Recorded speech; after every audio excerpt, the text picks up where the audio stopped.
Maria.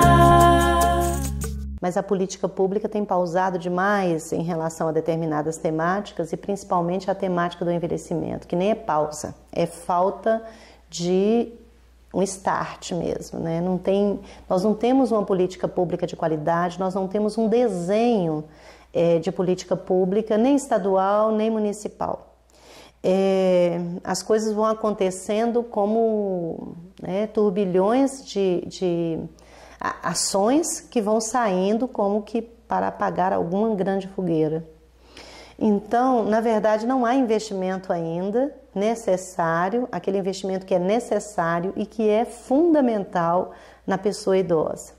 E se a gente for pensar na questão dos espaços para a pessoa idosa, dos espaços para envelhecer, nós temos que pensar que hoje a doença de Alzheimer, a demência e a depressão, que são os grandes gigantes geriátricos do século XXI, né? São os déficits cognitivos, principalmente advindos da demência e da depressão. São situações que são abordadas unicamente do ponto de vista farmacológico. Então, existem poucas iniciativas para abordar essas questões, abordar essas doenças como uma problemática que é nacional e que eu diria que é universal. Antes de ser nacional, é uma problemática universal. Nós temos que pensar que a demência, desde que foi colocada como uma categoria por Alzheimer, a gente tem que pensar que a demência ela vem sendo divulgada, mas não são divulgadas as formas de trabalho, as formas de enfrentamento dessa patologia. E uma das questões que a gente sabe que fazem parte, das questões que vão fazer parte de uma profilaxia interessante, é exatamente a plasticidade cerebral, o estímulo, estimular e aumentar a plasticidade cerebral. Agora você imagina, num país onde nós temos um índice populacional altíssimo de idosos analfabetos, nós temos uma dificuldade de promover a educação da pessoa idosa, nós temos uma dificuldade em promover a possibilidade de ampliação do conhecimento e de gerar atividades de conhecimento e de estimulação cognitiva para as pessoas idosas.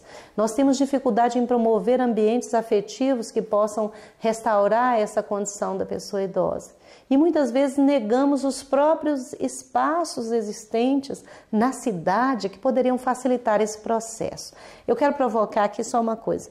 Imagina em Belo Horizonte, vamos pensar um circuito turístico de Belo Horizonte que é a Pampulha. Lá, se vocês passarem pela Pampulha, além do museu, além do Museu de Artes da Pampulha, vocês vão ver uma casa que se chama Casa do Baile. Olha o nome do espaço, Casa do Baile. Por que não é Casa do Baile? Tanto idoso precisando de bailar, tantos jovens, tantos adolescentes, mas principalmente idosos que precisam de um centro de atividade onde eles possam se encontrar e bailar. E por que não se apropriar desse espaço para bailar? A Casa do Baile é Casa do Baile. Não dá para ser museu, não dá para ser outra coisa, porque nega o nome, nega a história, nega a função básica do equipamento. Eu gostaria de ver a minha cidade acolher a população idosa para bailar na Casa do Baile.